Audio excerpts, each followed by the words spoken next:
This HP Catalyst mini-course is focused on one aspect of computer-supported collaborative science, and that is pooled data analysis, where the students contribute their data to a larger pool in the cloud, and then they go to that pool and analyze their data in the context of a larger set of data.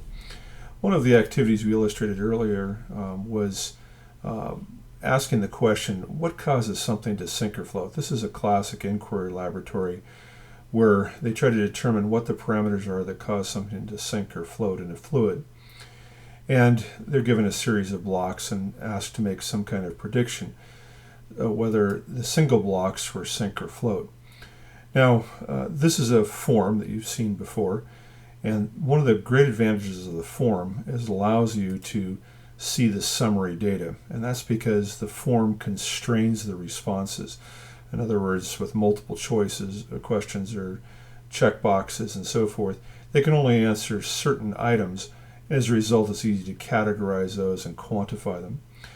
So one of the advantages of forms, again, is that it allows you to get summary data right up front.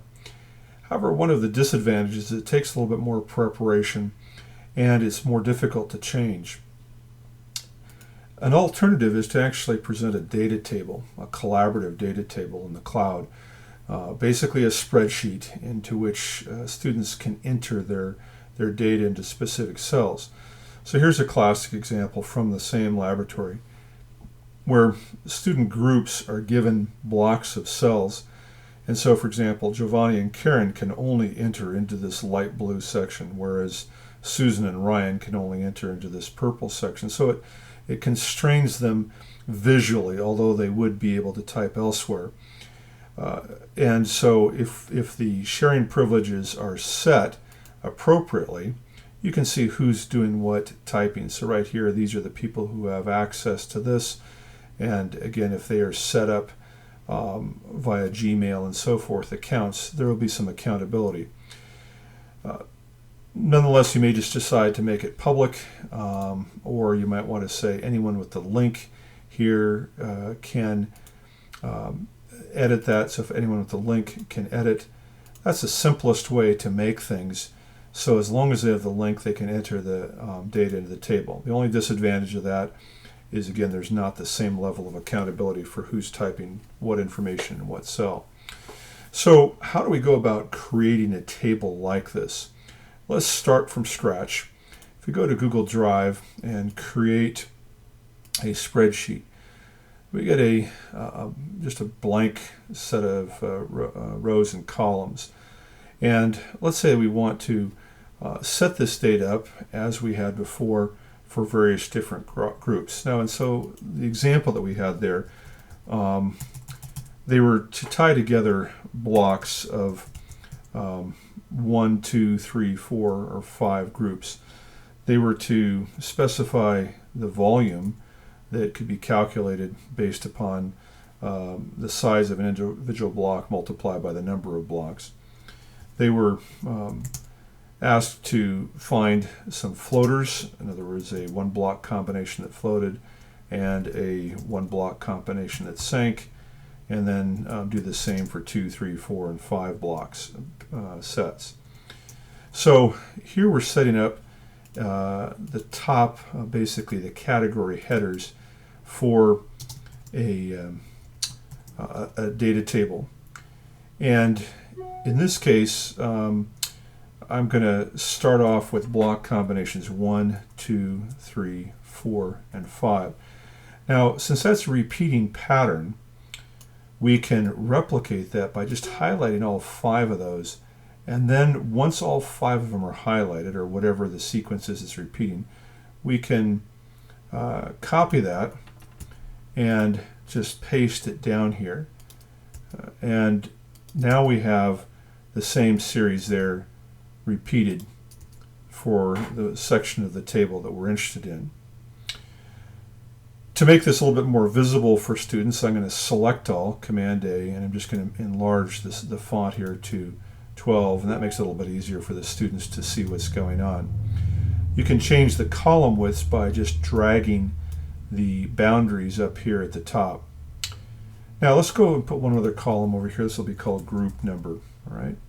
So we're going to start with a group A, and then we're going to go down, and this is going to be a group B for the next set of 5, and so forth. Although if I type right, it'll make it a little bit easier. And now that we've set up those groups, it's pretty easy to see where the students are supposed to enter their data. However, when you have a lot of people working on a spreadsheet, it can be somewhat confusing. So what we're going to do is we're going to highlight all of Group A's information, and let's go ahead and color that. So let's just go ahead and start choosing various different colors to distinguish one group from another. So again, highlight the cells that you want to have grouped, and go ahead and choose some specific color.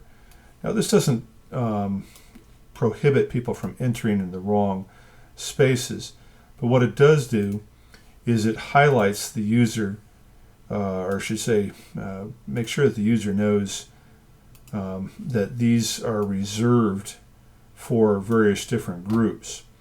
And so right there we've set up a table pretty simply with very clear locations of where people can put information. And you can format the columns. If I go over here and I want that data to be centered, it's going to be just like a word processor or Excel if you've used that. And now we can just adjust the columns, and we have a pretty good setup to go with. Let's delineate this top row up there so it's a little easier to see what's going on by making that bold. And maybe we want to even change that into some bright color or something to make sure that the students see that that's something that they don't want to touch. The downside, though, is that they still can go in there and change that. And so to prevent them from doing that, we could lock the first row. So if we go to View and we say Freeze Row, then that row is going to be frozen. And as we scroll through this, notice that the titles stay in place. We could do the same thing with this column, since these are the group titles for the experimental groups, or the groups of experimenters. We can do the same thing on this, and we're going to freeze one column. So now we're freezing the first column. So if we scroll to the right, then the first column stays put. If we scroll up and down, then the top row stays put. And so those are some simple ways to try to make sure that students are entering data in the right place. Now, if you really want to be more careful about that, because they can still go up there and type on top of it, if I highlight a particular row and I want to go up here to data and say named and protected ranges, and I'm just going to call that titles, and I'm going to protect that here, which means that the only person to be able to change this is the owner of the spreadsheet. Now that's going to be protected. Notice that I have access to it, but nobody else has access to it. I'll do the same thing by highlighting the column, clicking on the first cell of that column, and going to data and saying that I want to protect that range as well. And let's just call that groups. So now what we've done is we've protected those two regions from any students contributing information into them or retyping things and so forth. And so now it's just a matter of them finding the appropriate cell into which to enter their data. And so if you set it up in this way, and if the students are follow directions, there should be really no problems in terms of being able to collect data very simply using this type of data form.